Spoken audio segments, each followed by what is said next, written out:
Olá, queridos! Vocês vão assistir agora mais um episódio do Alvocast com o pastor Arival, da Igreja Presbiteriana de Pinheiros. Foi um episódio muito abençoado, mas vocês vão notar que nós estamos com outro apresentador, que é o nosso querido e amado pastor MV, pastor aqui da nossa Igreja Presbiteriana Alvorada. No dia da gravação eu estava rouca, então ficou inviável gravar, porque vocês não iam entender muito das perguntas pelo volume da voz, enfim. Mas foi um episódio que nos abençoou, nos edificou muito e eu tenho certeza que vai edificar também a sua vida. Então, aproveitem esse episódio, não esqueçam de se inscrever no canal, divulgue para quem você acha que precisa ouvir essa mensagem tão abençoada. Deus abençoe. Olá pessoal, tudo bem? Nós estamos aqui com mais um AlvoCast. Esse é AlvoCast diferente, como vocês já sabem, já ouviram a Kelly aí. E nós estamos hoje aqui com o pastor Arival Casimiro, pastor da Igreja Presbiteriana de Pinheiros. Pastor, é um grande prazer poder recebê-lo aqui na nossa casa. O privilégio é meu. Alô, você que está nos assistindo aí. Eu quero agradecer ao pastor Marco Vinícius pela produção, né? Pastor Aloysio que me convidou, e eu me sinto muito honrado de estar aqui participando com você desse bate-papo aqui. Que bom. Nós estamos realizando aqui nesse final de semana a terceira conferência de avivamento e missões aqui na nossa igreja e vamos contar com a presença do pastor Arival para ser um dos preletores dessa conferência. Aliás, pastor, a primeira pergunta, qual é a sua expectativa sobre essa conferência? Você pode falar um pouco para a gente sobre isso? Eu sempre tenho expectativas boas, primeiro porque nós vamos pregar a palavra de Deus. Segundo, porque o pessoal está interessado no assunto, né? Não importa a quantidade. Se você tiver 200 pessoas, né, e 10 dessas pessoas forem impactadas e reproduzirem o que for colocado, e a gente crê também no mover do Espírito Santo, né? O vento sopra onde quer, né? É isso mesmo. Então, bom, pegando esse gancho, eu queria que o senhor me dissesse um pouco sobre o seu chamado. Como que o senhor já nasceu num lar cristão? Como é que foi como é que é essa história? Como é que se desenvolveu isso? Porque às vezes são muitas perguntas teológicas, mas a gente não sabe de onde vem a origem das pessoas. E eu gostaria de saber qual é a sua origem. Conta um pouco pra gente da sua história. Não, eu nasci na Bahia, no interior da Bahia, lá na região de Tarantim, Vitória da Conquista. E meu pai estava desviado da igreja, minha mãe católica. Eu nasci na cidade de Tarantim, na época que meu pai estava desviado. Então eu fui batizado na igreja católica. Nasci na mão de uma parteira batista, né? A única parteira que tinha lá na cidade. E depois, quando criança, a minha avó materna, que chamava Eunice, me levava para a igreja. E nesse levar para a igreja, ali aos 13 anos, eu fiz a minha pública profissão de fé e meu batismo. Eu nunca quis ser pastor. Eu acompanhava o sofrimento dos pastores naquela época lá, pastores que viajavam. Eu me lembro daquele terno preto, eu engraxava o sapato Vulcabras deles, né? Porque era uma luta muito grande. Um trabalho difícil, os pastores tomavam conta de 2, 3 igrejas, porque não tinha mão de obra, né? E meu pai, a minha família sempre foi de comerciantes, então eu não tinha nenhuma aspiração, né? Mas o meu pastor, né, o pastor Jeremias, não é o Jeremias Pereira, era o Jeremias Teixeira. Eu fui ser presidente da mocidade, aí com 16 anos mais ou menos, e aí ele me colocava, a gente fazia aqueles cultos de rua, né? Sim. No bairro, subia no caminhão, aquela caixinha Janine com microfone e tal, e eu pregava e o povo se convertia, né? Aí eu não entendia muito bem não, porque o mistério do Senhor. E aí um dia o pastor Jeremias falou comigo assim: olha, Arival, você tem chamado de Deus, você gosta de pessoas, você cuida de pessoas. Ele citou Spurgeon, né? Que naquele livro lá, Vocação, que uma das provas da vocação de uma pessoa são conversões de pessoas e tudo. E eu desisti da ideia. Ele falou isso, mas eu não alimentei isso, né? E um dia eu estava indo para o cinema, um sábado à noite, encontrei uma menina, uma amiga minha, no caminho, né? E aí ela me falou assim: Arival, nós estamos com um pregador aqui, né, que veio, não sei de onde, e ele está pregando aqui, ele é um homem de Deus, será que você não queria assistir o culto, né? Então eu desisti de ir para o cinema. Foi. para a igreja. Eu fui por causa da menina, não foi... Eu já estava desconfiando disso, mas... Eu não fui por causa do... né? E chegando lá, teve louvor e tal, uma igreja batista, né? Assim, batista avivada.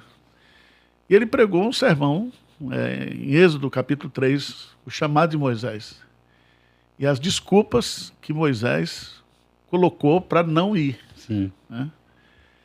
E aí, rapaz, aquilo ali caiu no meu coração, né? Eu voltei para casa e eu não quero ser pastor, e aquilo foi uma luta, mas no raiar do dia lá no Vale de Jaboque, eu disse: Senhor, eis-me aqui. Se o senhor... Agora, eu falei com Deus, vai ser muito difícil eu ser aprovado pela minha ficha corrida lá, passar pelo conselho. Puxaram a capivara do senhor. E tudo, e não sei o quê. Mas aí eu fui para o conselho, fui depois enviado para o presbitério, que é o presbitério que examina, né? E quando eu vi, eu não tinha 18 anos ainda, 17 anos e pouco, eu estava já lá no Seminário Presbiteriano do Norte. Terminei... Em Teresina? Não, em Recife. Em Recife mesmo. Recife mesmo, né? E aí terminei o curso aos 21 anos, chegando para 22, fiquei um ano licenciado, e em 1987 eu fui ordenado ao Sagrado Ministério.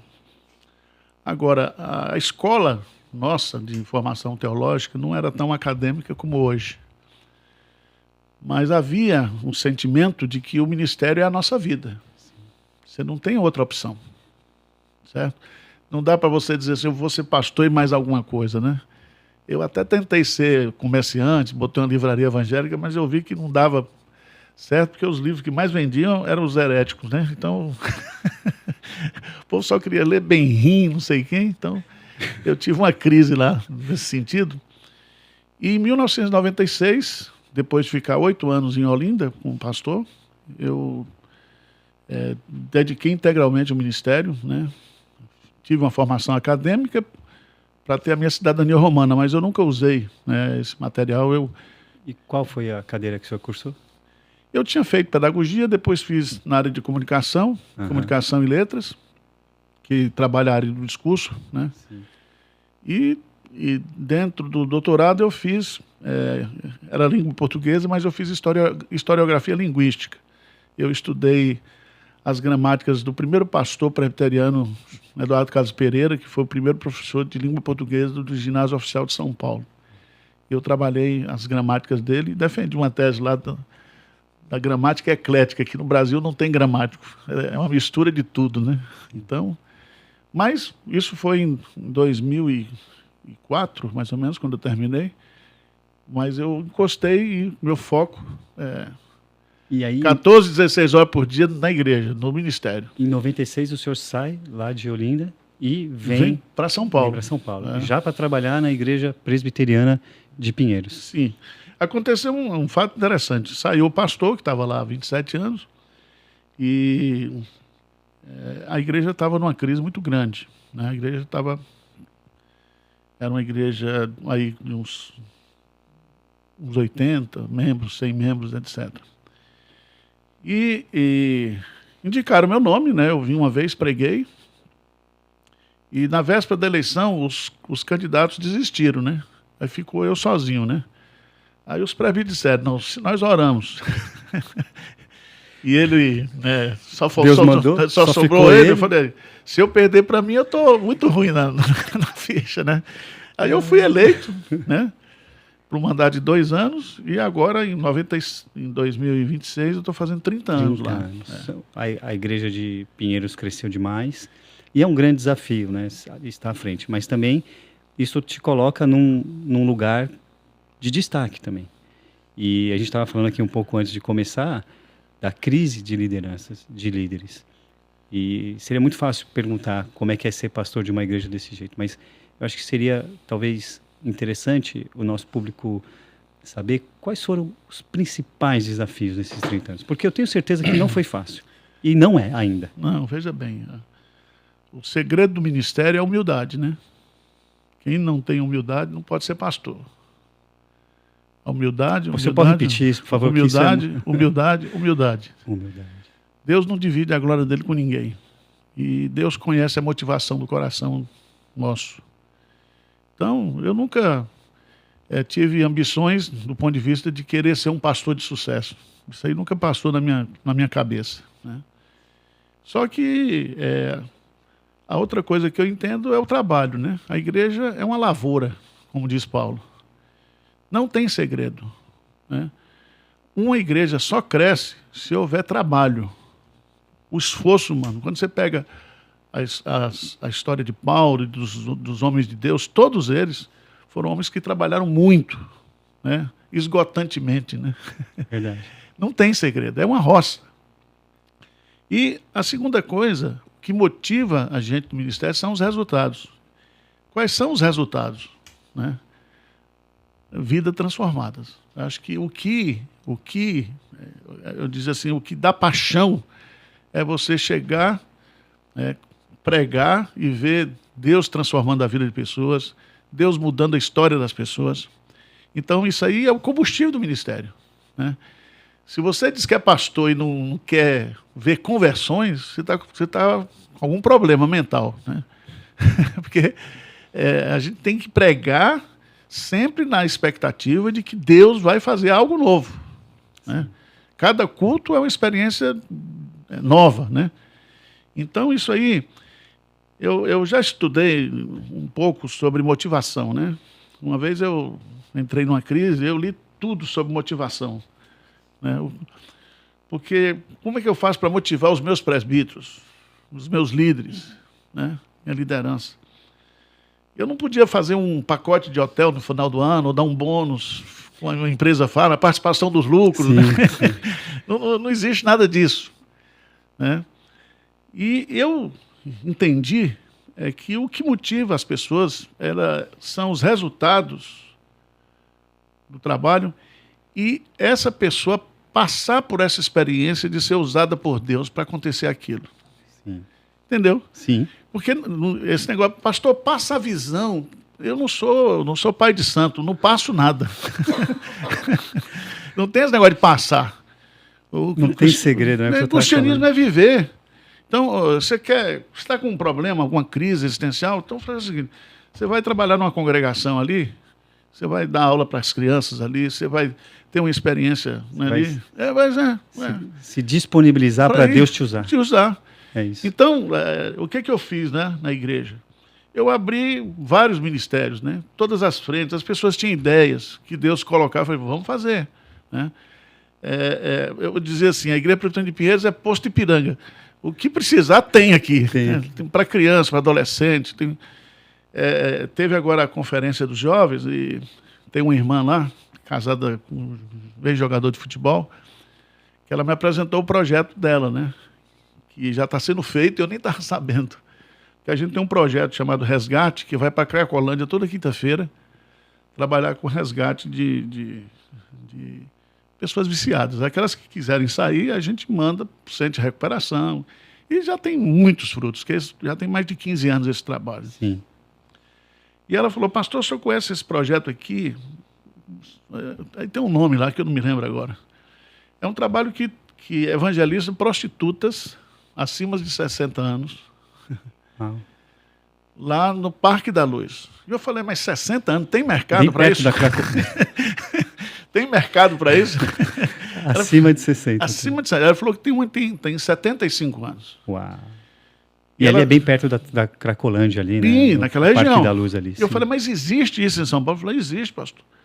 E aí nós criamos uma oficina, elas vão para essa oficina, né, e produzem o material. Ali elas ouvem o evangelho.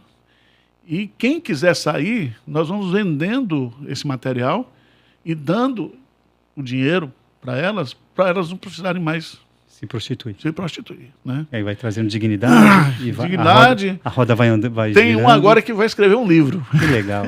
Isso é fruto. É fruto. Isso é fruto. E essa pessoa que vive isso, que vai lá, né? Eu acho isso fantástico, porque não adianta, se o povo da igreja não tiver experiência com Deus, a igreja não cresce. É interessante ver um pastor presbiteriano fala isso, né? O povo não tiver experiência com Deus. Sim, isso é um tema que a gente podia ficar a noite inteira. Não, porque veja bem, qual é o perfil comum hoje do presbiteriano e do grande parte? O cara vai para a igreja para assistir o culto. Ele assiste o culto, né? Se foi bom, ele elogia, se não foi bom, ele, né? E vai embora.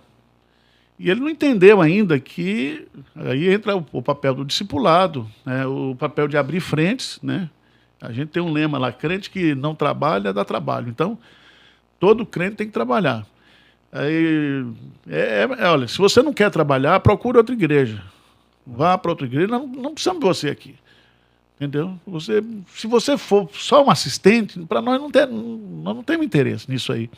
Então, hoje, a igreja está com mais de 4.000 membros, 4.300 membros, agora nós vamos receber mais 200 ou 300 agora. E é interessante que a igreja toca a igreja. A igreja toca a liderança. O pessoal pergunta assim, quantos pastores auxiliares você tem, né? Eu falei, eu não gosto muito de pastor auxiliar, tá? Puxa vida, sério? Tudo bem, já entendi.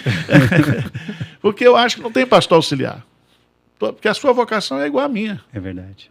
Não existe vocação. Lá no presbitério não existe pastor titular e pastor auxiliar. Então nós somos pastores, então vamos trabalhar juntos.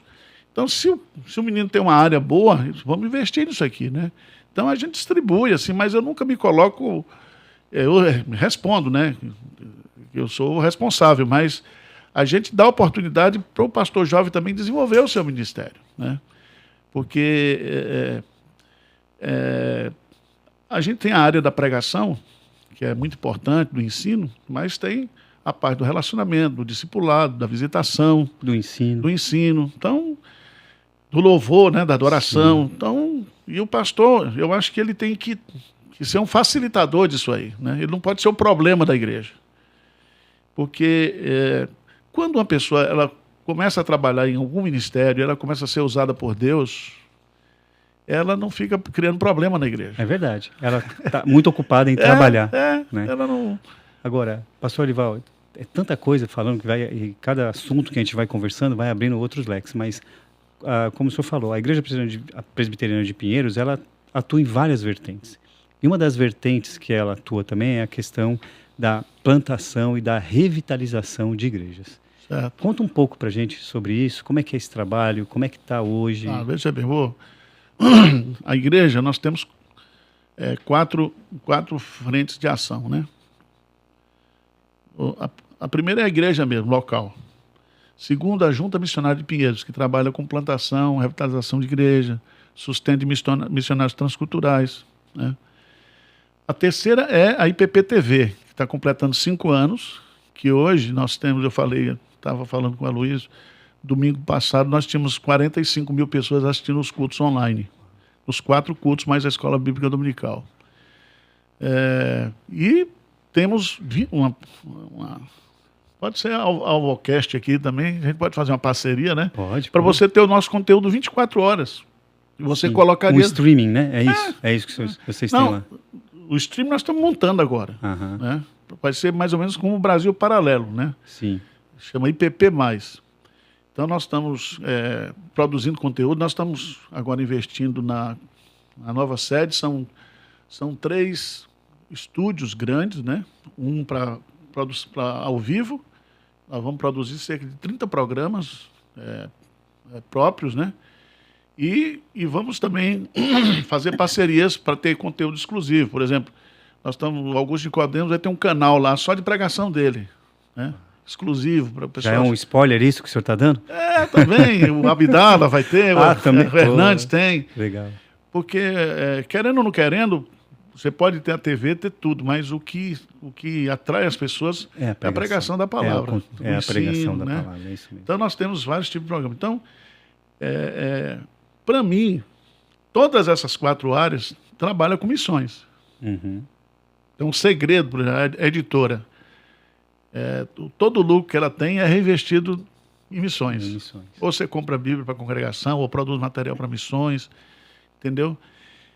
A TV é a TV missionária, né? A junta nem se fala, né? E a igreja, lá a gente, nos últimos anos, é uma média aí de 400 a 600 pessoas novas por ano, que a gente recebe o batismo, profissão de fé, etc. E muitas dessas pessoas também chegam por esse canal, né? Veja bem, a gente não sabe os resultados. Eu fui a Portugal agora tinha 2 portuguesas que estavam lá na igreja no Porto, que se converteram assistindo a IPP-TV. E vão ser batizadas lá na igreja Pedras Vivas com o pastor Leonardo.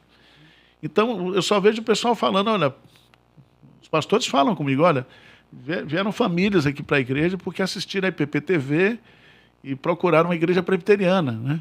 Sim. E a gente recebe muito pedido de abrir filial, né? Pois é. Abre uma IPP-TV aqui na minha cidade, uma igreja presbiteriana. E a gente está tendo a primeira experiência agora numa cidade lá em Mogi Guaçu. Mogi Guaçu, na Grande São Paulo, ali, né? E nós começamos o ano passado, já está com cerca de 200 membros. Né? A gente alugou um espaço grande e tal. A ideia é, quando tiver aí com uns 400, 500, a gente organizar. Mas com a visão de Pinheiros, né? Sim. Então, e a gente tem recebido muitas propostas nesse sentido, né?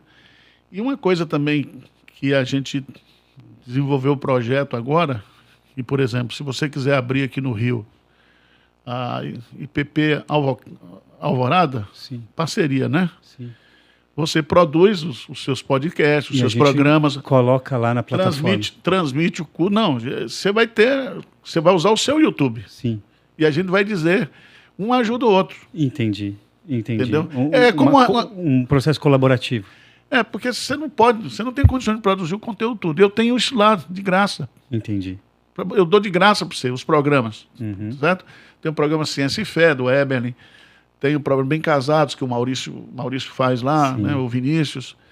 Tem um programa de aconselhamento, tem um programa chamado Israel para Jesus. Então a gente tem o nosso hub aqui e pega esses conteúdos e pode compartilhar. Aí você faz igual as TVs, as transmissoras. A Globo produz o conteúdo, mas tem um conteúdo local. Tem o conteúdo local, mas tem a grade da TV. Entendi. Entendeu? Para você ter isso disponível, para você crescer também aqui. Né? E a ideia é a gente unir forças, a gente não tem. Né? Pastor Hernandes ele defende que para a gente chegar a todas as nações, né, para Jesus voltar logo, se a gente usar bem as redes sociais. Quem sabe ajuda, né? Abrevia o tempo. Não, eu vi um testemunho de uma irmã nossa, né, uma empresária da Inglaterra, que ela aluga satélites, né? E coloca em determinados países onde o evangelho não entra e joga para ali o conteúdo.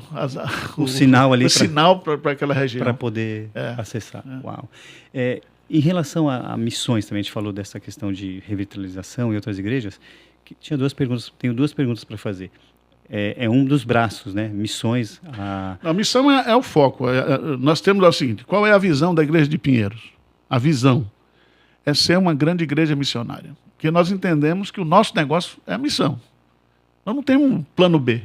Eu já ouvi dizer que existe uma boa parte da arrecadação que é revertida para missões. Não, é 63% do que entra na igreja vai para missões.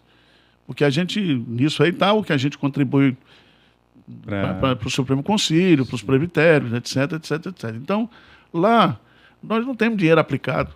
Não temos fundos. Todo mês é uma dependência de Deus. A gente vive pela fé mesmo. Né?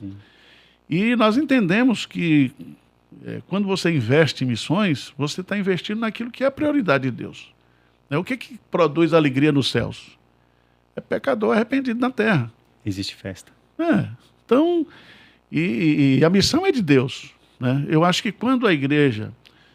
e ela está morrendo, você está falando de revitalização de igreja. Eu já falei isso, estou cansado de falar. Se uma igreja está morrendo, é porque ela não está fazendo a missão. Você quer revitalizar essa igreja? Faça a missão. Faça a missão. Então o pastor chega domingo lá, prega um sermão sobre missões e levanta a oferta missionária. Na outra semana, ele escolhe 2 ou 3 bairros da cidade e começa a abrir pequenos grupos ou ponto de pregação. Aí a igreja vai... Certo? Vai crescendo, vai revitalizando. Revitalizando. Ele tem que abrir a igreja todo dia. Né? Esse modelo, né, do século passado, do início do século passado, que você faz um culto, né, no domingo com a escola dominical e isso não funciona mais. Entendi. É a minha experiência. Quem quiser, certo? E tem pastor que tem culto de manhã à noite, ele repete o sermão. Aí o irmão que vai de manhã não vai à noite, porque ele já ouviu o sermão. Sim. Presbiteriano é chato, você sabe, não tem... Não dá para repetir. Eu estou colocando isso porque é um caso verdadeiro. E a igreja dele está com 200 membros, ele está cansado, precisa de um pastor auxiliar. Então, eu vejo que o que revitaliza a igreja é a igreja trabalhar, né, da dependência de Deus. Eu não discuto mais esse negócio de soberania. Às vezes o pessoal me chama de pragmatismo. Não é pragmatismo, é trabalho. E quando você trabalha, Deus abençoa o trabalho das suas mãos, né? Então, quanto mais você semear, você imagina, você faz um alvocast desse aqui, não estou falando o meu, né, mas vários, você vai ter centenas, milhares de pessoas assistindo. Sim. Olha o recurso que a gente tem. Você não consegue botar 1000 pessoas num domingo lá. Então... Mas 1000 pessoas podem assistir. Podem assistir. E as novas gerações, elas estão fugindo da TV aberta. É verdade. O negócio delas agora... É só a internet. É você que define o que você quer assistir. Sim. Né? É você que define. Então, eu creio que todas as igrejas, né, que faz a leitura, ou fazem a leitura do tempo que nós estamos vivendo, tem que investir. Nessa comunicação. Sim, tem que transmitir culto. Nós estamos fazendo uma série lá para adolescentes, né? Vai ser uma série, vai para o canal fechado, mas é tipo uma malhação. Sim. Malhação é um crente, né? Sim. Aquele negócio da Globo. Sim. Porque os nossos adolescentes estão sem referência, os nossos jovens estão sem referência, né? É verdade. E hoje nós temos os recursos. Então, o que eu vejo é o seguinte, uma das grandes coisas boas que os neopentecostais ensinaram para a gente, né, é você abrir a igreja todo dia. Né? Como é que os neopentecostais cresceram? Né? Quem é mais velho aqui sabe. Alugando as madrugadas. Sim, lembra disso? Nas TVs abertas. Era, né? Meia-noite cerrava, aí eles alugavam até 5 da manhã. Foi aí que esse pessoal explodiu. Porque o cara está em casa, ele tem um problema, está querendo se matar, está com um problema no casamento. Ele vai e liga a televisão, aí está o cara lá dizendo, venha, pare de sofrer, vem aqui. Né? Agora, tem igreja presbiteriana que fica fechada a semana toda. Né? Uma irmã uma vez falou comigo lá, falou, pastor Ivaldo, dá uns conselhos para o meu pastor. Eu falei, mas minha irmã? Ela falou, mas por quê? Não, porque meu pastor, durante a semana, ele é invisível. E no final de semana, incompreensível, porque a gente não vê durante a semana e quando ele prega no domingo, ninguém entende o que ele está pregando. Ele está pregando sobre temas que não fazem parte da realidade do dia a dia. Não dialogam com o cotidiano das pessoas. Não tem, entendeu? E a gente prega a palavra, né? Mas tem que pregar a palavra fazendo as aplicações corretas, porque pregação da palavra sem aplicação não tem sentido. Sim. Aliás, esse é o grande segredo da pregação eficaz, né? Os puritanos faziam isso. Os puritanos, eles, inclusive, começavam a aplicação na introdução do sermão. Né? Depois, no final, ia colocando. Então, se você não trouxer... Você pode ser um bom teólogo, ter um bom exegeta, fazer um sermão perfeito exegeticamente, mas se você... Não aproximar isso da realidade das pessoas, do indivíduo, o sermão acaba... Não tem... Houve uma aula de teologia. E aquilo... Entendeu o que eu estou dizendo? Eu não estou... O poder está na palavra. Mas se você observar Jesus, né, todos os diálogos que ele fez, tanto com Jairo, com os discípulos, com a mulher no poço, com Nicodemos, sempre terminava assim, ó, Nicodemos, necessário vos é nascer de novo. Nascer de novo. Olha, você tem 5 maridos, mas nenhum é seu. Ou então curava alguém e falava, vai e não peques mais. Né? Então, se não tiver aplicação, é isso que eu falo. Aí o que está acontecendo hoje?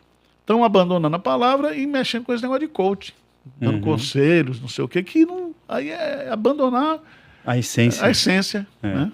Pastor, são tantos assuntos, e a gente não quer demorar tanto, mas é tanto trabalho, mas tem que ter um planejamento para acontecer isso. E como que funciona na sua cabeça essa questão de planejar para formar novos líderes? Eu imagino que uma igreja do tamanho da igreja de Pinheiros, ou qualquer outra igreja grande, precisa disso, na formação de liderança. Foi o que o senhor falou. Não vem para cá, se quiser vir para cá, tem que trabalhar, porque a gente não quer gente que não trabalha. Mas para isso precisa de investimento, precisa de planejamento, precisa treinar as pessoas, ensinar as pessoas. Como é que o senhor enxerga isso? A gente criou lá um negócio de centro de cuidado pastoral, né? E aí a gente tem as áreas. Você tem a área de aconselhamento, tem a área de discipulado, capelania, visitação e grupos de pastoreio. Então isso aí é a forma de você cuidar pastoralmente da igreja. Sim. Certo?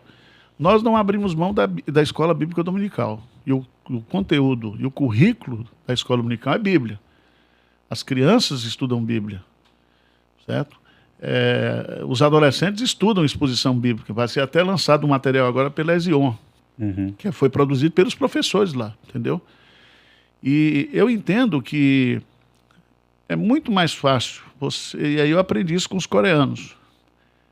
Treinamento sem ação não ajuda. É vazio. Entendeu? Porque um dos problemas nossos é que a gente treina e o cara não joga. Sabe aquele negócio de ensaiar e não cantar? Sim. Eu me lembro, quando eu cheguei lá em Pinheiros, né? Um presbítero, ele tinha 35 anos que era presbítero, ele falou: pastor, o problema nosso aqui é que falta treinamento, a gente não evangeliza, a gente não faz missão, porque a gente não foi treinado para isso.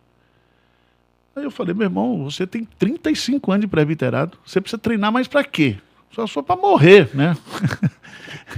Mas você veja, quantos congressos, quantos treinamentos, quantas coisas... Quantas reuniões. De treinamento, e a turma não trabalha. Pois é. Porque o que vai quebrantar é você ter a experiência. É o lance da experiência que o senhor tem. Então vamos pegar um exemplo bem simples assim da mulher lá de João 4, né? João 4. Jesus manda os 12 discípulos ir lá na cidade comprar comida. Eles vão lá comprar comida e não fala de Jesus para ninguém. Os caras eram o top. Tropa de elite. Tropa de elite. Aí a mulher, né? Jesus fala com ela da água da vida, diz tudo que ela disse. Ela, naquele impulso de uma transformação, porque ela abandonou o canto, ela vai e evangeliza. Ela não fez curso, não fez treinamento, não foi batizada ainda. Ou seja, o impulso dela, você está entendendo o que eu estou dizendo? Quer dizer, esse argumento de que precisa de treinamento... O treinamento ele é importante no processo. É a mesma coisa de você formar médico, você entendeu? Como é que você forma médico? Jesus formou os líderes dele no processo. Caminhando. Sim. Vai lá e sim. expulsa demônio, ora, cura, opera milagre em nome de Jesus. E aí vem aquilo que é o sobrenatural, né? Porque eles treinaram, não fizeram nada. Né? Até Jesus, até no último... Até a cruz. Até após a ressurreição, Pedro diz: eu vou voltar, queria desistir. Vou pescar. A partir do momento que veio o Espírito Santo, que eles começam a colocar em prática aquilo que eles viram em Jesus, né? Que o exemplo é muito importante, aí a coisa foi. E aí ninguém segurou. E aí o Espírito Santo veio. Quem são esses homens que estão vendo esse mundo de cabeça para baixo, dizem em Atos.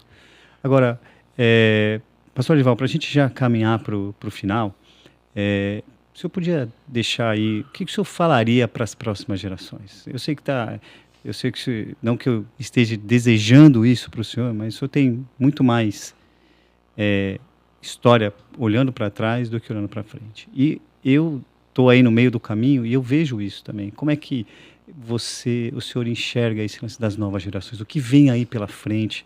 É uma perspectiva positiva ou é preocupante? A gente tem que ligar o sinal de alerta agora? Qual é a sua leitura sobre isso? Eu acho que nós temos, como igreja, hoje, de passar a fé para as novas gerações.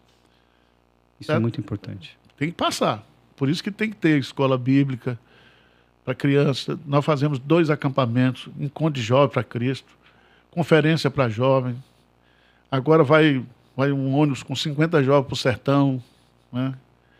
O cara não sabe o que é sofrimento, porque ele mora no Alto de Pinheiros, mora em São Paulo, não sabe o que é. necessidade. E eles vão lá e voltam impactados. Veja bem, se você pegar a história dos jovens, sempre eles viveram em crise, porque é uma fase de transição. Agora está um pouco pior. Né? Está um pouco pior. Né? Mas eu creio que o papel da igreja é levar os jovens a terem uma experiência de conversão. Se ele se converter, aí Deus cuida do resto. Cuida do resto. Cuida do resto. Porque como é que você vai... Por exemplo, você não pode ficar brigando com ideologia de gênero. Agora, se você trabalhar ao lado da santificação, mostrar o ensino bíblico, né, mostrar o que é correto... De servir e viver experiências. Nós não temos como competir com o mundo no sentido de... O que segura o jovem na igreja? O que vai segurar as novas gerações na igreja? A conversão. Então, o que aconteceu nos Estados Unidos é que as igrejas que estão morrendo... Por exemplo, tem igreja presbiteriana que ela está mais preocupada com Calvino, com a Confissão de Fé de Westminster, com tudo isso, e não está preocupado com para onde os filhos estão indo. Sim. Né? As igrejas estão envelhecendo. Né? E os pastores, eles não têm porque se o pastor não tiver a visão, o crente não vai ter. O pastor é que tem que dar a visão para a igreja. Certo? Sim.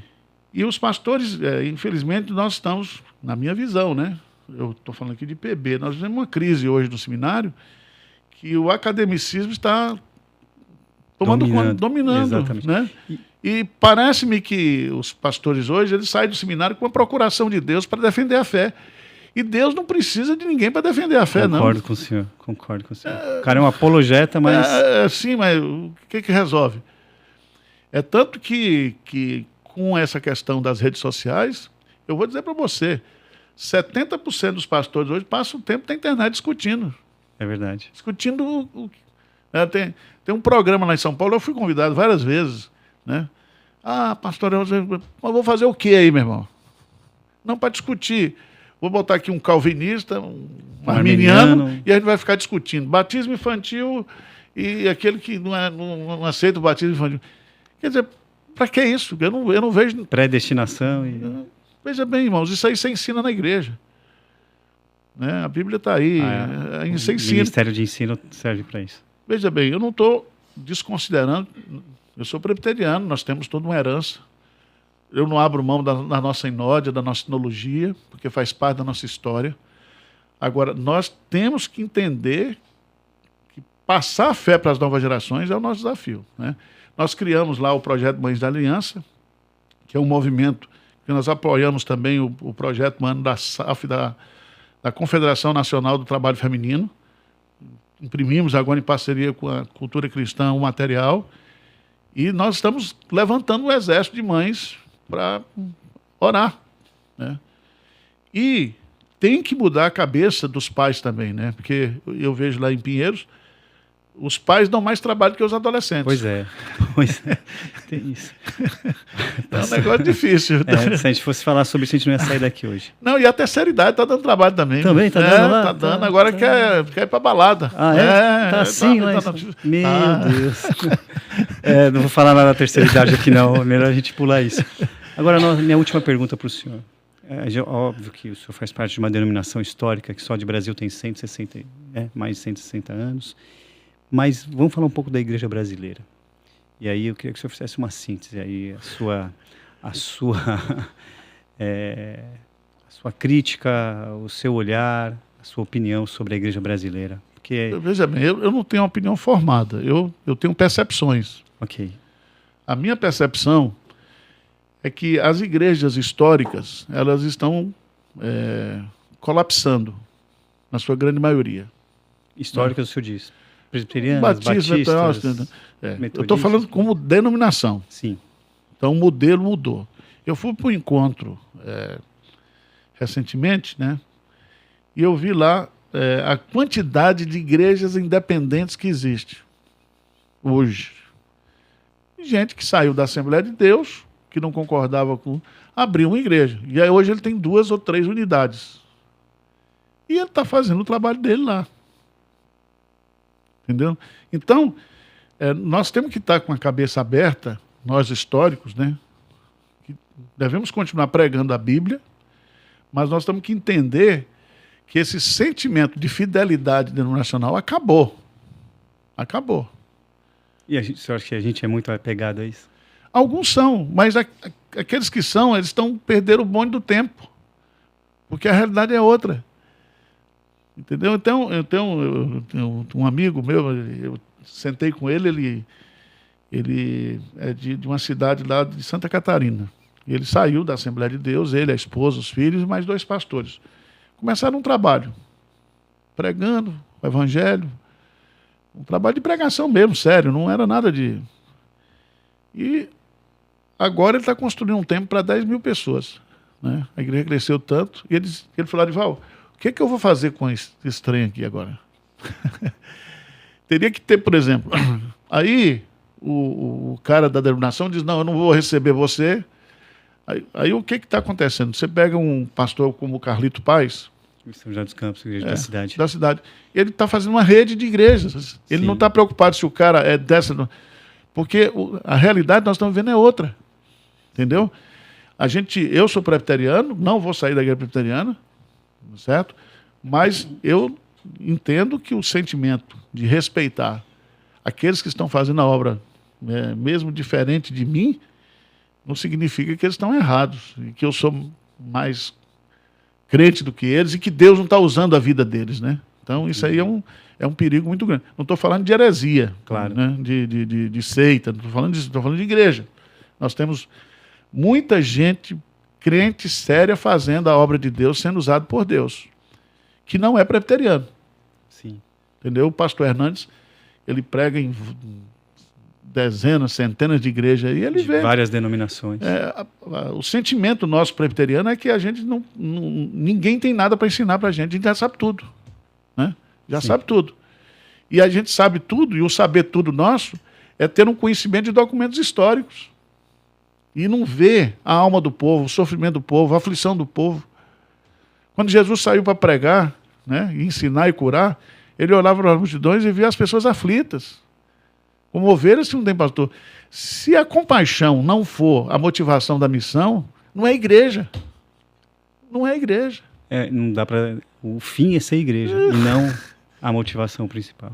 Mas, meu irmão, eu acho que tem igreja aí que Jesus está do lado de fora. Ele está batendo na porta querendo entrar, porque já botaram ele para fora, entendeu? Porque Entendi. Os caras são tão entendidos.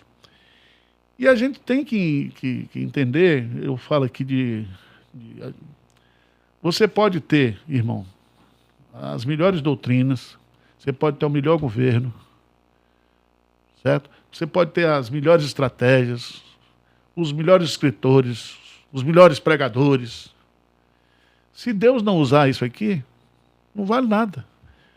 Um homem lá no sertão perguntaram para ele qual é o melhor pregador do Brasil, porque a turma na internet põe assim. Ranqueando, né? Ranqueando, né? É. E ele falou assim, olha, o melhor pregador é aquele que Deus usa. Amém. Porque Deus usa gente simples aí, que está nos presídios, nas escolas, nas periferias. Deus tem... Eu conheci um irmão lá em Belém do Pará, que ele já plantou mais de 1000 igrejas. Entendeu? E ele é um homem muito simples. É o que Deus usa, né? Agora, e ele também não está nem aí. Ele vai lá, faz o trabalho, entendeu? Está evangelizando, está fazendo o trabalho. E uma coisa também que eu acho que até o Tim Keller escreveu um livro, né, sobre isso, como reconquistar o Ocidente, né? E a gente está tentando evangelizar a Europa. E eu creio que a Europa vai ter um avivamento na Europa. A gente tem orado por isso. Estamos plantando igreja na Itália. Agora começamos um trabalho no centro de Londres. Tem também na Espanha. Eu creio que aqueles que são crentes precisam assumir que são crentes. Porque eles ficam assim, eu sou crente, mas pastor Arival manda um missionário. Eu falei, mas você não é um missionário, você é um missionário. Todo crente é um missionário. Sim. Entendeu? Nós precisaríamos mudar isso, né? Dar um giro aí. Eu acho que esse é o ponto. É o ponto de mudança. Mudança. A gente está vivendo essa fase. Uma senhora falou comigo, pastor, vem aqui na Irlanda, nós temos aqui vários brasileiros. Eu falei, mas vocês são crentes? São. Então eu mando material para vocês, né? Eu posso acompanhar, junta todo mundo aí, começa um estudo bíblico, e na hora que tiver um grupo aí, a gente manda um pastor. Sim. Entendeu? Eu acho que tá faltando essa consciência de que cada crente é um missionário. É um agente do reino de Deus. É isso. Isso está lá em Atos, né? É verdade. Pastor Arival, eu quero agradecer a sua presença aqui, agradecer por esse bate-papo. Muito obrigado. Eu sei que o senhor teve uma agenda corrida hoje. Muito obrigado, o privilégio é meu. Muito obrigado por compartilhar isso com a gente. E mande um abraço aqui da nossa igreja, lá para o pessoal da Igreja Presbiteriana de Pinheiros. Eu quero agradecer primeiro ao pastor Aloysio, a você, agradecer aos irmãos da Igreja Alvorada. Tinha muito melhor pregador para vir para cá, mas vocês me chamaram. Amanhã eu vou dar meu recado aí cedo, né? E vocês continuem orando por nós lá em Pinheiros. Deus tem abençoado a gente, mas a gente é alvo de muita perseguição, muita calúnia, muita armadilha, entendeu? Mas Deus, Ele é o nosso protetor, a obra é dele, e se sofrer e morrer pelo Evangelho é uma glória, né?